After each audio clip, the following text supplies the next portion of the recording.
Assalamualaikum warahmatullahi wabarakatuh. Selamat berjumpa kembali teman-teman semua, teman-teman mahasiswa dalam mata kuliah Administrasi Pendidikan ya. Kali ini kita akan sedikit mengulas tentang komponen-komponen administrasi pendidikan ya. Sebetulnya ini rekaman ini sudah kita buat ya. Sudah saya buat beberapa hari yang lalu, tetapi ternyata ketika akan kita edit ya, suara yang saya masukkan ya, yang saya rekam itu ada yang hilang gitu ya. Jadi kita ulas lagi, kita mulai lagi dari awal gitu ya.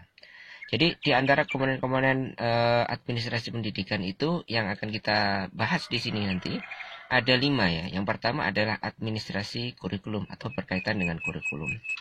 Ya. Kurikulum ini berkaitan dengan pengelolaan pengalaman belajar yang dialami oleh siswa yang membutuhkan strategi tertentu sehingga menghasilkan produktivitas belajar. Strategi mulai dari perencanaan, pelaksanaan sampai evaluasi ya, perlu didukung oleh sumber daya yang memadai ya. Pengertian dari administrasi kurikulum adalah upaya untuk ya mengoptimalkan pengalaman belajar siswa secara produktif ya. Kurikulum ya sebagaimana yang tercantum dalam Undang-Undang Sisdiknas ya. Sekolah ya sebagai atau madrasah sebagai lembaga pendidikan dan guru sebagai pelaksana ya dari pendidikan tersebut ya boleh ya menggunakan kurikulum nasional ya, kemudian memberikan tambahan ya dalam kurikulum tersebut dengan muatan lokal, yaitu hal-hal yang belum ada dalam kurikulum dan itu ya sesuai dengan apa yang dibutuhkan oleh masyarakat sekitar. Sebagai contoh misalkan ya, suatu sekolah atau madrasah itu terletak di tengah-tengah industri atau sentra produksi batik gitu ya. Kemudian berdasarkan hal tersebut ya, masyarakat sekitar itu mata pencahariannya dari memproduksi kemudian memasarkan ya atau menjual batik tersebut. Maka sekolah boleh ya memberikan memasukkan kurikulum tambahan ya, misalkan produksi batik atau bagaimana cara memproduksi dan memasarkan batik ya. Kemudian diajarkan kepada siswa, itu boleh ya. Sekolah ini boleh mengembangkan kurikulum muatan lokal sesuai dengan kebutuhan masyarakat dan lingkungan setempat ya. Ya, sebagaimana tadi saya sebutkan, kurikulum muatan lokal tersebut merupakan perwujudan ya pasal 38 ayat 1 Undang-Undang Sistem Pendidikan Nasional yang berbunyi pelaksanaan kegiatan pendidikan dalam satuan pendidikan atas kurikulum yang berlaku secara nasional dan kurikulum yang disesuaikan ya dengan keadaan serta kebutuhan lingkungan dan ciri khas satuan pendidikan. Jadi boleh menambah kurikulum muatan lokal yang sesuai dengan kebutuhan masyarakat sekitar. Misalkan teman-teman sekalian di daerah Pantura ya, daerah-daerah santri dan lain sebagainya di situ ya, daerah-daerah santri yang banyak di situ mengkaji kitab kemudian kegiatan-kegiatan keagamaan yang lain ya. Sekolah itu boleh menambah kurikulum muatan lokal, misalkan berupa kajian kitab ya. Biasanya yang sering dipakai kan di sana misalkan untuk peserta didik itu yang berkaitan dengan pendidikan akhlak, misalkan ada Bul Alim wal Muta'alim misalkan itu ya. Kemudian apalagi kitab akhlak ini ya Syekh Nawawi Al-Bantani itu Qami At-Tughyan misalkan itu ya. Atau yang lainnya itu boleh. Demikian pula ya, guru itu juga boleh ya sedikit mengurangi hal-hal yang memang dirasa terlalu berat bagi peserta didiknya. Hal yang berkaitan dengan pembelajaran atau kurikulum dari nasional yang dirasa terlalu berat atau belum bisa difahami oleh peserta didik, maka guru itu dalam pengajarannya itu boleh ya sedikit mengurangi dari kurikulum pendidikan nasional tersebut ya. Undang-Undang tentang Sistem Pendidikan Nasional Nomor 20 Tahun 2003 ini menyebutkan bahwa tenaga kependidikan adalah anggota masyarakat yang mengabdikan diri dan diangkat untuk menunjang penyelenggaraan pendidikan. Dilihat dari jabatannya, tenaga kependidikan ini dapat dibedakan menjadi 3 jenis, yakni tenaga struktural, tenaga fungsional, dan tenaga penyelenggara pendidikan. Jadi setelah komponen pertama kurikulum, yang akan kita bahas komponen kedua ini adalah komponen tenaga kependidikan. Ya, tenaga kependidikan tadi sebagaimana disebutkan dibagi menjadi 3 ya dalam sebuah lembaga pendidikan itu. Ada tenaga struktural, ada fungsional, dan ada staf atau administrasi. Struktural itu siapa? Struktural itu biasanya adalah fungsional ya, yang menempati jabatan-jabatan eksekutif umum atau pimpinan, menjadi kepala madrasah atau kepala sekolah, wakil kepala sekolah atau wakil kepala madrasah, dan seterusnya gitu ya. Yang bertanggung jawab ya baik langsung maupun tidak langsung dalam atas satuan pendidikan tersebut. Sedangkan tenaga fungsional itu siapa? Tenaga fungsional adalah tenaga kependidikan ya, yang menempuh jalur fungsional, yaitu jabatan yang dalam pelaksanaan pekerjaannya mengandalkan keahlian akademis kependidikan. Jadi fungsional itu adalah para guru ya. Bisa dikatakan seperti itu. Jadi fungsional itu adalah para guru, sedangkan struktural itu para guru yang menduduki jabatan-jabatan tertentu.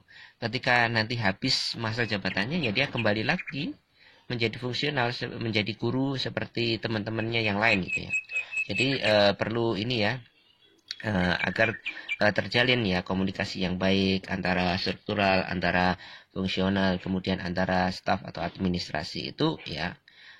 Perlu ini ya dijalin komunikasi ya, jangan sampai ketika menjadi struktural ya komunikasinya buruk sehingga program-programnya tidak bisa dijalankan ya. Karena teman-teman yang lain juga menganggap bahwasanya struktural itu hanya fungsinya atau hanya fungsi tambahan saja dari fungsional tersebut.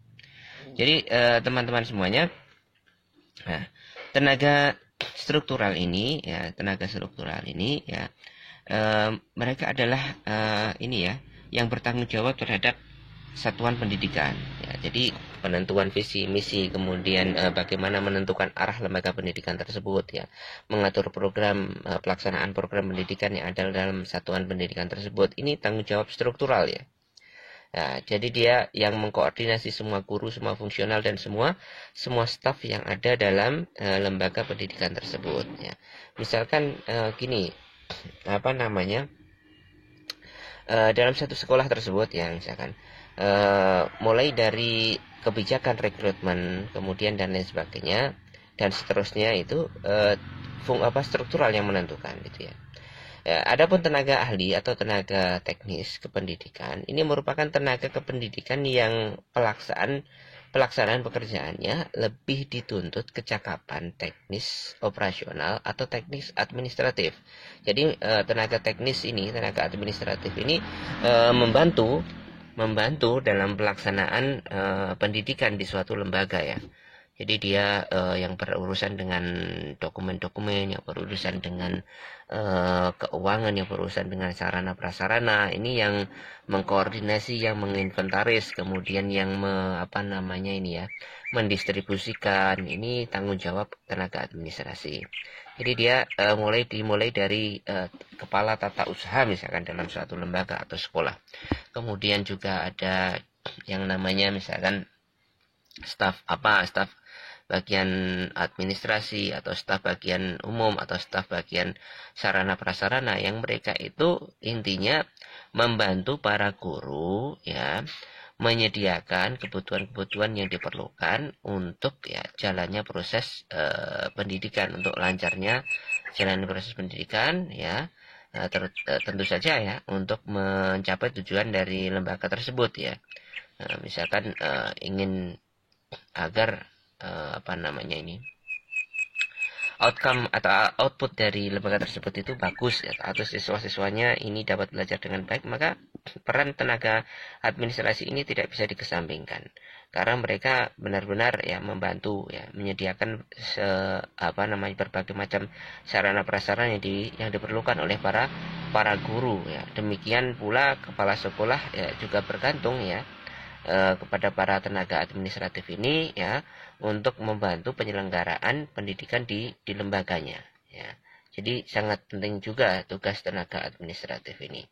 Tetapi berbeda dengan guru. Kalau tenaga administratif ya, itu mereka tidak mengajar ya khusus. Jadi mereka hanya menangani bagian-bagian yang berkaitan dengan administrasi pendidikan gitu ya. Ini tenaga administratif. Kemudian teman-teman semuanya, ya, di komponen administrasi pendidikan yang selanjutnya adalah administrasi sarana dan prasarana pendidikan.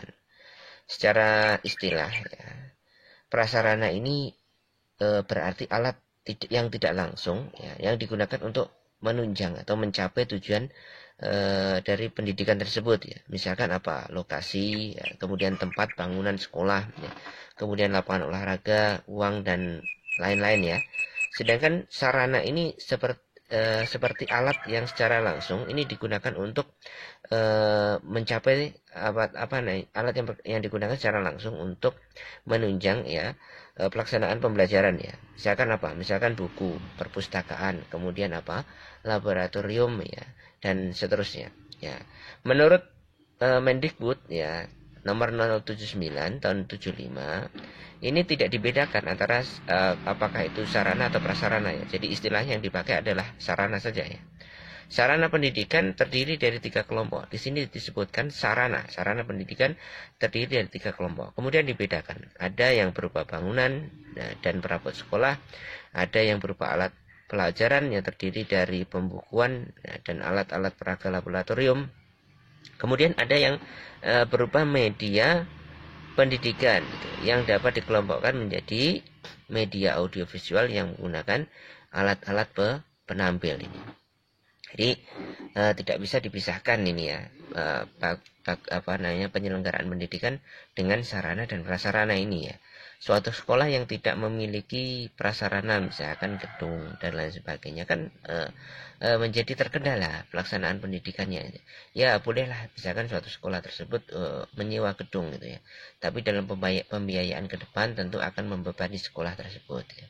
Nah, terlebih ketika misalkan peralatan atau sarana-sarana yang sangat menunjang sekali, ya, bagi pelaksanaan pendidikan, seperti kalau sekarang kan di era kemajuan teknologi informasi ini, ya, multimedia itu juga sangat diperlukan, ya, untuk menunjang pembelajaran.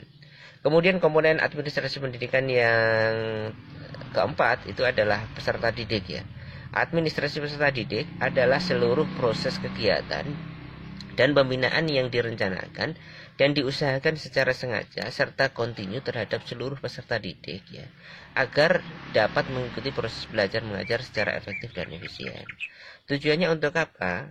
Ya, tujuannya adalah untuk, ya, menangkal kenakalan anak atau remaja, ya, dan penanggulangan penggunaan narkotika, ya, ganja, morfin, dan alkohol, ya. Jadi memang perlu ditata, ya, dibina peserta didik itu, ya.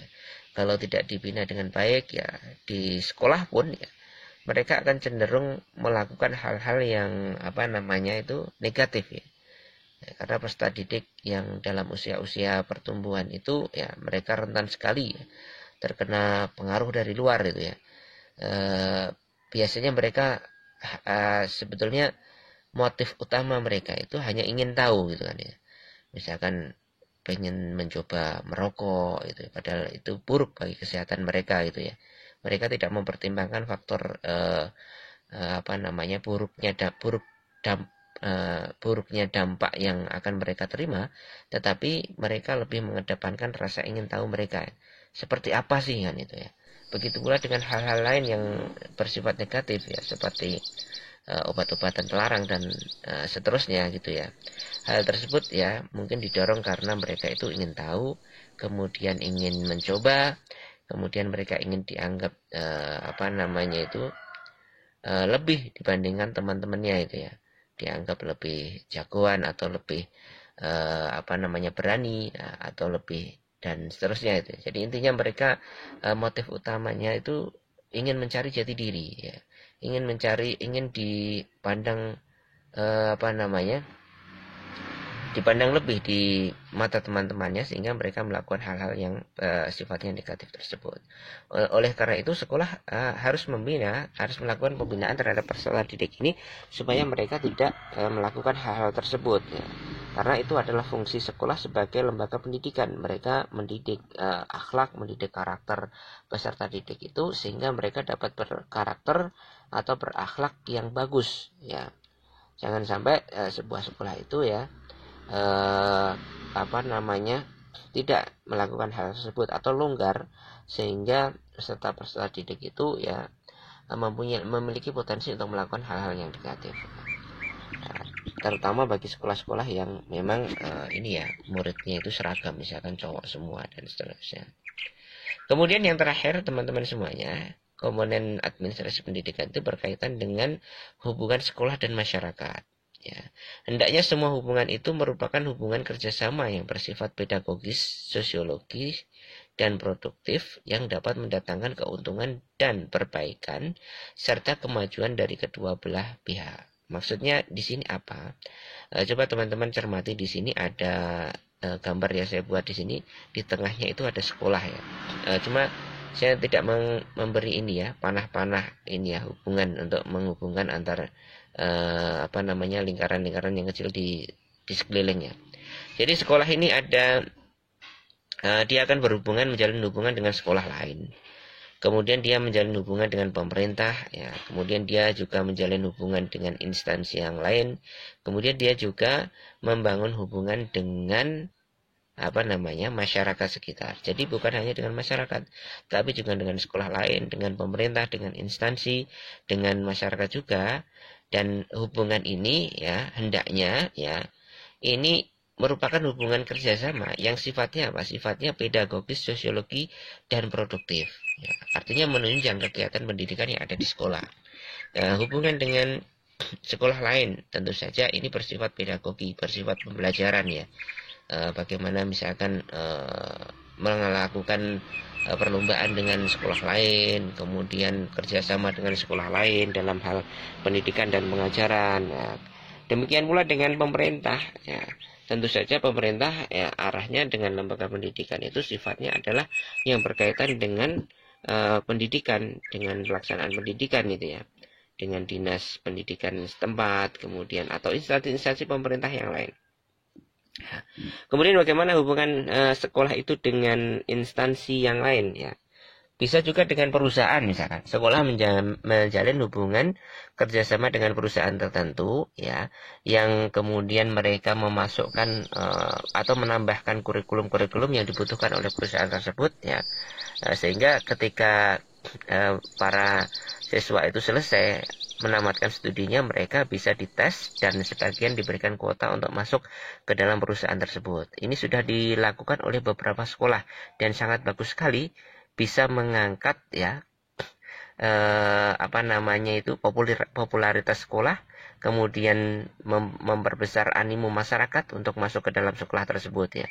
Ada misalkan apa namanya sekolah SMK mana gitu ya, kerjasama dengan Astra ya, atau dengan lembaga tertentu, instansi tertentu atau perusahaan tertentu, sehingga kurikulum tambahan yang dimasukkan itu adalah kurikulum yang berupa keterampilan ya yang dibutuhkan oleh perusahaan tersebut ya.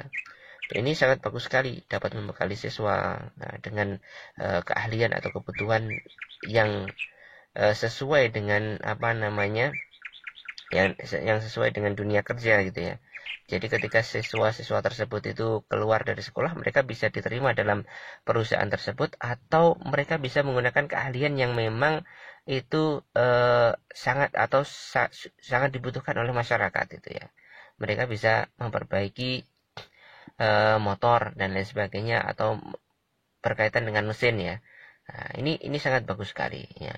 Demikian pula dengan ada sekolah-sekolah yang berbasis kejuruan, mereka betul-betul membekali peserta didiknya itu dengan keterampilan yang dibutuhkan. Misalkan ada rekayasa teknik ya, rekayasa apa namanya itu rekayasa perangkat lunak gitu ya, rekayasa perangkat lunak. Kemudian ada juga desain grafis, ada juga yang lain sebagainya, ada entrepreneur, ada agrobisnis dan lain sebagainya dan seterusnya ya.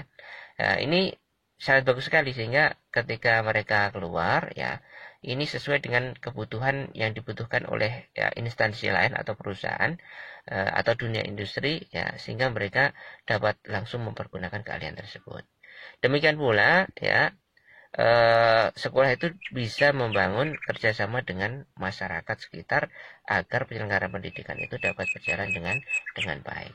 Demikian teman-teman semuanya apa yang bisa kita ulas ya dari pemaparan kali ini ya. Tentu saja karena ini mengulang merekam suara, sebetulnya hasilnya tidak sebagus dari yang pertama. Demikian, assalamualaikum warahmatullahi wabarakatuh.